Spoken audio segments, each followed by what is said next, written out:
Voilà, que le Seigneur bénisse la Fondation Betty Masengu, que le Seigneur bénisse abondamment mon boss,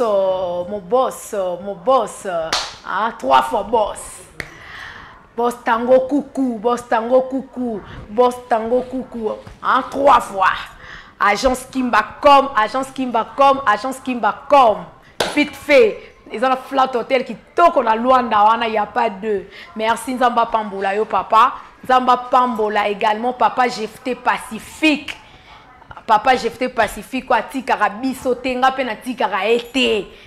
Papa GFT Pacifique, déjà, vendredi, oh, le 19, déjà, biso son église Rehoboth.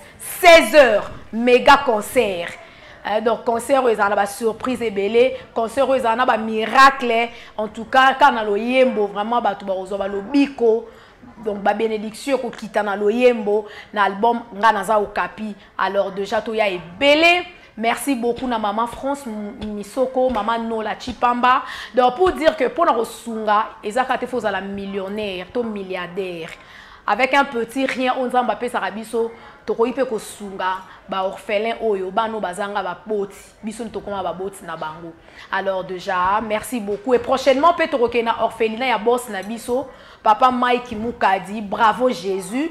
Torokende kuna pe hein ko kende pe ko mona susu ba orphelin wana o nzamba ko pesa biso ko remettre bango na part ya Fondation Betty Masengu. Et si Dieu nous prête vie dans les jours à venir, Betty Masengu par ça la orphelinat nae. Donc wana dans les jours à venir. Alors déjà merci beaucoup na bande konyon soyo bolandi biso et surtout tous ça déjà na frère Gloire Mondo à qui j'ai dit bonjour. Bonjour maman Betty. Bon dimanche. Merci pareillement. Voilà, tout ces pays sous quoi mon émission à l'élo, bande ko bazolanda biso concert eza vendredi le 19 septembre.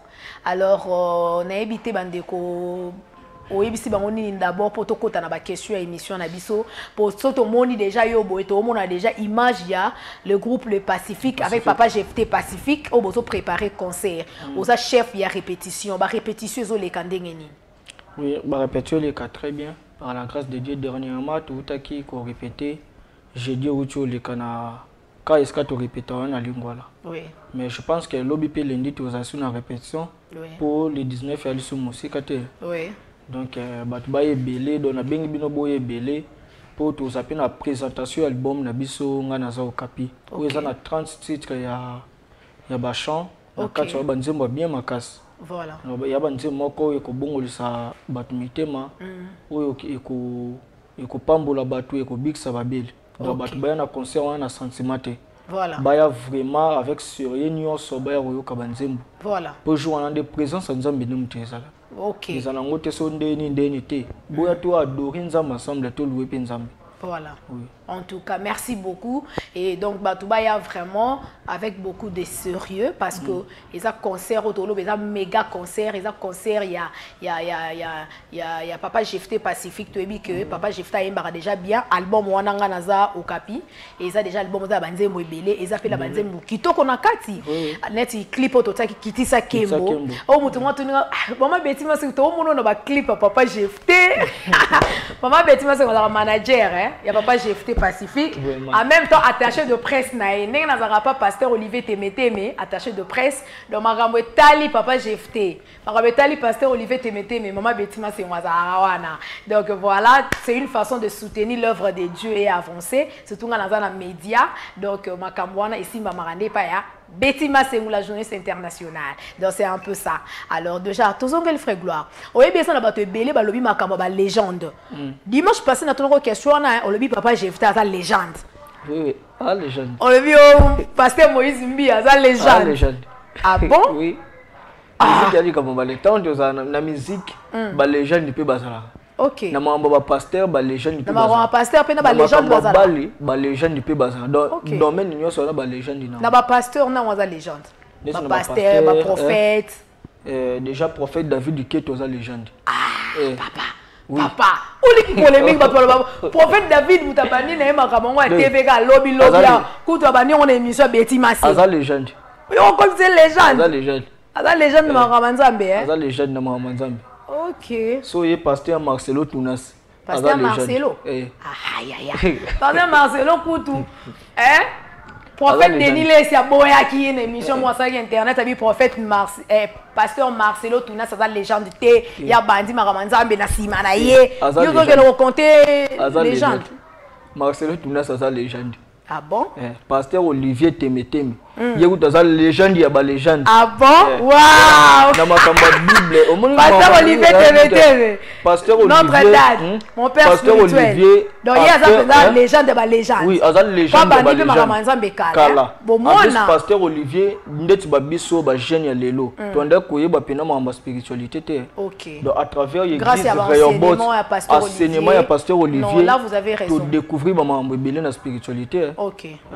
Quand on a été témoignage biso tout donc là le Congo mobimba monde entier au Hollande pena maison de mon père pasteur Olivier oui attaque de nuit surtout attaque phénomène mari et femme de nuit bato belo ça on a un kib au baratolo to bandoto bimana moi c'est mobile pasteur Olivier ndem tate ba maté wana OK donc azal légende ya ba légende maté wana na église belo to kangote. À part pasteur Olivier, Joël Francis a la légende. Ah, papa. Oui. Papa. A la légende. C'est comme un rambolo, bah oh, il va polémique au boendeni. Oh, yo keneka là. Bah tu le bara na prophète Joël Francis Tatou. A la légende. A la légende. Ah bon? A la légende. Oh, prophète Denis Les. Te y a la légende. Oui. Aïe. Denis Les a la légende. Prophète Denis Lesi a légende. Ah légende. Moutou a tondi ça ba stade de martyrs. Ah légende. Amoni ça ba aveugle. Abandi pe makambo ya Bible lelo te. Ah nzondo. Makambo ne bandakala. Ah légende. Yo boya e. Te ah légende. Nandeni.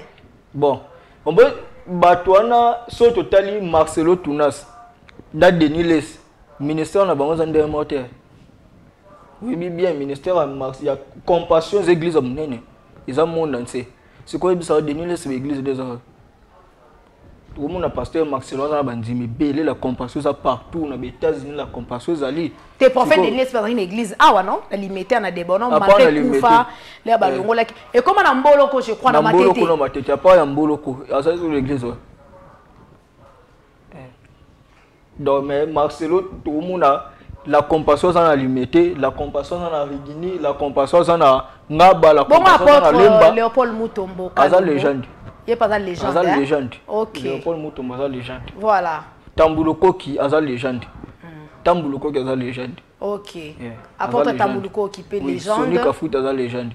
OK, pasteur Sony P. Pasteur Sony azal légende. C'est comme ça to bitu na ba musicien. Dena moi azal légende. OK. Yé azal légende ya ba légende. Voilà. Dena moi. Frère GFT azal légende. OK. Maman Idiat azal légende. Maman Idiat Kasemon. Maman Idiat Kasemon. Azal légende. Te ya yebanité ya yemba kana reobot te papa. Azal légende. Abandi musique. Maman Idiat. Oui. Azal légende. Maman Idiat yebo yemba. Abandi musique kala. Maman Idiat a légende. La PC ba bon dimanche Maman Idiat Kasemon. Maman Idiat Kasemon a légende. Voilà. Président choral et fata. Donc couille azal légende. Frère Donkou. Ouais, azal légende. Azal légende. Ah bon? Azal légende. Frère Blondie azal légende. OK, frère Blondie Basoko. Azal légende. Gorbi Mewa azal légende. OK, ancien Gorbi Mewa. Bateau ba musique. Pour ba nipe musique kala. Mais non le bateau ba découvrir ba côté hein. Te azal légende. Cause légende eza raté bateau ba découvrir yo et amuto bandi musala ne kala. OK. Nani Moïse Mbi azal légende na musique na. Yo pour la légende kota drôle. Non na légende. Aïe, merci beaucoup alors. Déjà. Enis Manyanga a légende té. Sœur Enis Manyanga a légende té. Tikolo babo. Abandi musique sika. Ba 2020 ndeto ebi. Mais Deborah Lukalo a légende. Ah bon? Rosine Kayiba a légende. Bongo. Rosine Kayiba a légende. OK. Choisi ba solo pas sa légende. Ah bon? Mais est-ce que Faveur Mukoko no a commis légende té? Ah. Pour bon bandi mais ba ça pe na ba ina mamoto na bango hein. Ba moto dans le sens que banze mu na bango bato bazo apprécier succès ils ont problème ça la rage et le qui a des noms chrétienne et le qui a des noms là pour va aimer mutayembi na mokilio ils ont des maman Sandra Mboui ah légende Ok. Sandambo eza légende. Apoye papa nakale la série ya papa na biso akenda tika biso Charles Mumbaya na ba maman Lombongo eza légende. OK. Merci beaucoup en tout cas. Alors ba question c'est belé d'être par time is man, il est temps nous fait vraiment défaut, nous sommes obligés de boucler cette émission. Alors pour finir, ba fanatique va retenir nini na passage non émission à Lilo. Après on article ba dédicace, na numéro à téléphone hein pour na bato balingi vraiment ko soutenir yo. Et là ba fanatique va retenir si on a yéna no aizana premièrement pour na concert.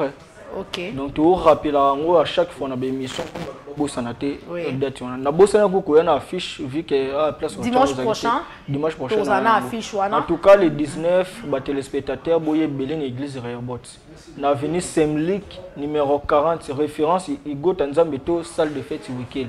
OK. Donc ça va à partir à 16h déjà concert au banda papa jeté mon rose à Diana podium.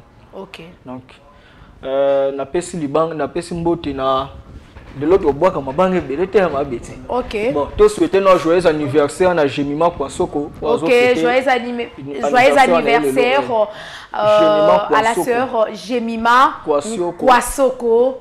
Voilà, mbotama elamu, que du bonheur à toi ma chérie. Mela. Mama banga lelo il faut la télé mais voilà rapidement pour yo comme na système musique ndingu surtout libanga na o babi obwaki mama no la chipamba mama no la chipamba mama social mama no la na pesi voilà rapidement na mama no la chipamba voilà mama social babi mama na yende muta simbi pena la maman de 4N. La maman de 4N. Motema ya Papa Noël Kamanda. Maman ya Nokrea. Voilà, merci. Na pesi pe mbote. Na maman Chantal Mouke na Semlik. OK. Maman moko bien maman Bani Belé. Maman Chantal Mouke na Semlik. Fanny Mampunu. Na pesi mbote na maman Chantal Baya. Maman Chantal Baya. Na pesi mbote na vie na nga Oredi Basoko Chaya. Voilà, papa Oredi Basoko. Papa Oredi Basoko Chaya. Le pièce de l'église. Aïe. Après Noémie Basoko. Merci beaucoup. Yebo benga Nikolo super prêtre. OK. Noémie Basoko na pesi mbote na Donkoui. Na pesi mbote na maman Chantal Baya. Voilà. Petit nanga Christian Baya. OK. Petit nanga Aristide Mumbela. Bon ba fidèle ya émission na maman Fraise. En tout cas na pesi mbote maman Fraise, bisous maman Aristide Mundela. Mbote. Na pesi mbote na Kipembe Mboka show. Voilà. Ouais, j'en suis swata. OK. Na pesi mbote na voilà moto na Nzambe. Moto na Nzambe. Ganga fe. Merci beaucoup. Famille OK. Jonathan Tulanda. Merci beaucoup. Rabi Tulanda, Isaac Tulanda, famille Tulanda Mobimba. OK. Na pesi bango mbote. Merci beaucoup. Merci beaucoup en tout cas. C'est par ici que nous mettons un point final à ces sujets. Merci beaucoup chers amis et merci pour l'attention particulière. Merci pour la confiance soutenue. Moi je vous aime. Je vous aime énormément. Alors déjà, on se fixe rendez-vous. C'est vendredi 19 septembre à partir de 16h à l'église Rehoboth, méga concert avec le frère GFT Pacifique. Venez très nombreux en tout cas. L'onction sera au rendez-vous, Jésus-Christ sera au rendez-vous. Kakanalo Yembo, ba miracle au Salima. Alors merci beaucoup déjà à la Fondation Betty Masengu. Merci au boss Tango Kuku, agence Kimbacom, Flatote Kimbacom na Luanda Kindarakuna. Alors déjà merci aussi à celui qu'on appelle Maître Dave Moubama, Père Abapeti. Bisous à vous. Merci infiniment. Alors déjà, Papa GFT Pacifique. Merci infiniment à notre boss, le boss de cette chaîne, on l'a la meilleure chaîne du moment. Papa Mike Moukadi, chez Bisso TV. Aïe! Donc, la meilleure émission du moment chez Bissondoule chaque dimanche à partir de 13h avec moi Betty Masengu, la journaliste internationale Bakisaka la lumière de la presse. Alors mingi Maman Lopango. Voilà, merci aussi à Papa Guy Mouteba Montréal, que Dieu vous bénisse papa, merci pour ce travail, en tout cas un travail d'arrache-pied de titan. Émission Mounene Boé, ce que tu as moutou moko nde moutou réaliser rango. Émission Mounene Boé. Mutu moko nde réaliser rango l'ingénieur Guy Mouteba. Akene na caméra koto, aya na kota machine. En tout cas, il est vraiment super. Il est super. Il est génial. Merci beaucoup à vous. Et bisous na semek na biso Fanny. Na pese bambote moi ça libala. Donc merci beaucoup en tout cas à tout le monde.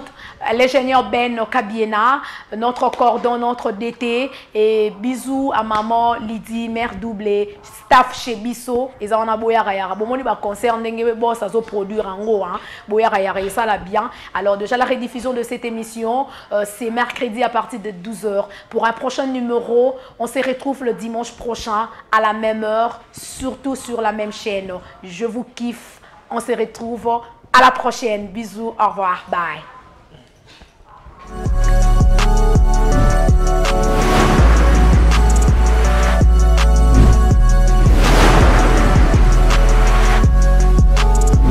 Près de toi maman je ne vis que le bonheur. C'est le même bonheur n'est-il n'a paradis. Jean-Jacques Moutoali, Laurent Lorenzo, Yoka Ferregola. Oh David est mon soyez. Kakolanga fixe mon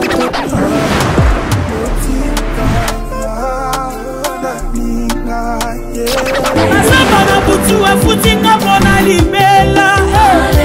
Maman kona beta na sa. Kaki opesinga. Les gens qui veulent